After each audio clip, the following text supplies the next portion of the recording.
Marble lake থেকে আমরা চলে গেছিলাম বামনি ফলস দেখতে। ফলসে জল এখন খুবই কম। সরু দুটি জলের ধারাকে পাথরের মধ্যে দিয়ে বয়ে যেতে দেখলাম। ফলসটিকে পারাপার করার জন্য দুটি বাঁশের সাঁকো মতো করা রয়েছে।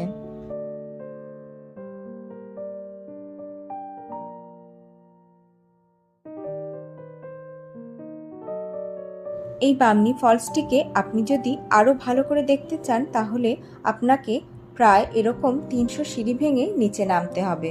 সেদিন এতটাই গরম ছিল যে আমরা 300টা সিঁড়ি ভেঙে নিচে নামার আর সাহস পাইনি। তবে কয়েকটা সিঁড়ি ভেঙে নিচে নেমে আসলে লোয়ার ড্যামের একটা সুন্দর ভিউ দেখতে পাওয়া যায়। আমরা ওই পর্যন্তই নেমেছিলাম।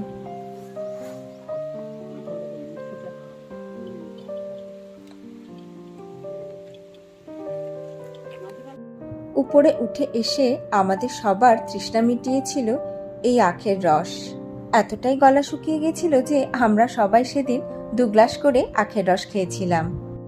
বামনি ফলস দেখে আমরা সোজা চলে গেছিলাম চরিতা গ্রামে। আমাদের এই যাওয়ার পথেই ছিল তুর্গা ফলস। গরমের জন্য তুর্গা ফলসটিতে আমরা আর দাঁড়াইনি।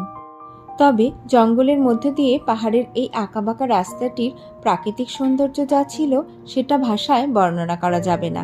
আপনারা নিজেরাই দেখে নিন।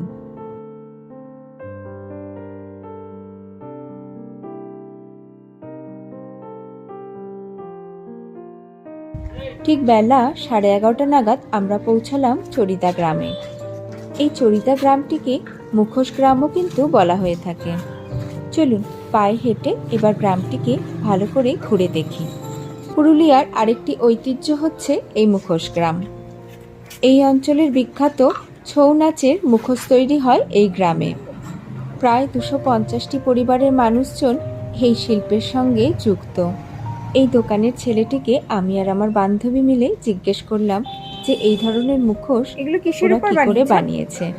কাগজের উপরে দেখে বোঝাই যাচ্ছে না, না মনে হচ্ছে মাটির উপর বানানো। কাগজটাকে জলে ভিজিয়ে তারপরে বোধহয় ওটা শক্ত করে না আঠা দিয়ে।